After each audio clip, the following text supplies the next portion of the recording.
கர்த்தருடைய நாமம் மகிமைப்படுவதாக உங்களை மகிழ்ச்சியோடு ஆண்டவருடைய அன்பிலே வாழ்த்துகிறேன். தேவன் தாமே உங்களோடு உங்களுடைய வாழ்க்கையிலே பெரிய காரியங்களை செய்வாராக. எனக்கு சில ஆவிக்குரிய நண்பர்களை தெரியும். அவர்களை நான் ஒவ்வொரு முறை சந்திக்கிற நேரத்தில் கேள்விப்படுகிற ஒரு செய்தி என்னென்னால், அவங்க ஒரு புதிய சபையில் இருப்பாங்க. ஒவ்வொரு சபையாக மாறி மாறி மாறி மாறி நிறைய சபை அனுபவம் பெற்று விட்டார்கள். எந்த சபையை குறித்து நம்ம தெரிந்து கொள்ள வேண்டுமானால் அவரிடத்துல கேட்கலாம். ஏன்னா எல்லா சபைகளுக்கும் போயிருக்கிறாங்க, எல்லா பாஸ்டரையும் சந்தித்திருக்கிறாங்க.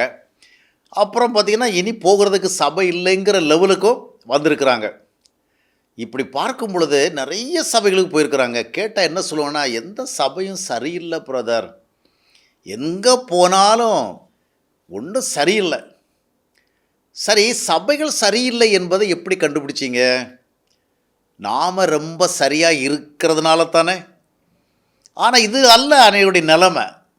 இவ்வளவு சபை மாறி சபை மாறி சபை மாறி வந்தாலும் இவர்களுடைய ஆவிக்குரிய தரத்தில் மாற்றமே இல்லை. முதலாவது ஒரு சபைக்கு சென்ற பொழுது எந்த விதமான ஒரு மனநிலையை வைத்திருந்தார்களோ, குணநிலையை வைத்திருந்தார்களோ, பழக்க நிலைமையை வைத்திருந்தார்களோ, அந்த நிலைமை தான் இன்னும் இருக்குது. ஆனால் இதற்கிடையில் பல சபைகளுக்கு போய் பல சபை உபதேசம் கேட்டு, பல சபை போதனை கேட்டு, பல சபை பாஸ்டரோடு ஐக்கிய வைத்து எல்லாரையும் தெரிந்து வைத்து கொண்டார்கள். ஆனால் இவர்களுடைய வாழ்க்கையில் என்ன இல்லை? மாற்றம் இல்லை. ஏன் நாம் இவ்வளவு சபை சபை சபையாக போயிட்டோம், நாம் இன்னும் பழைய லெவலில் தான் இருக்கிறோம். எங்கேயுமே சத்தியம் இல்லை அப்படி சொல்லுகிற பொழுது அது உண்மையாக இருக்கலாம். எந்த பாஸ்டும் சரியில்லைன்னு சொல்லுகிறது இன்றைய சூழலில் உண்மையாக இருக்கலாம். ஆனால் நாம் எப்படி கண்டுபிடித்தோம் எந்த பாஸ்டும் சரியில்லை என்று, எந்த சபையும் சரியில்லை என்று எப்படி கண்டுபிடித்தோம்? அப்போ எந்த சூழ்நிலை நாம் இதை சொல்ல வேண்டும்? நாம் சத்தியத்தை சரியாக அறிந்திருக்கிறோம், நாம் சத்தியத்தில் சரியாக வாழ்கிறோம். ஆனால் சிலர் என்ன நினைக்கிறாங்கன்னா, நான் எப்படி வேண்டுமானாலும் இருப்பேன், நான் ஒரு சாதாரண விசுவாசி, ஆனால் பாஸ்டர்கள் அப்படி இல்லை அப்படின்னு சொல்லிட்டு இந்த பாஸ்டர்கள் தான் ஒரு குறிப்பிட்ட லெவலில் இருக்கணும்னு எதிர்பார்ப்பாங்க.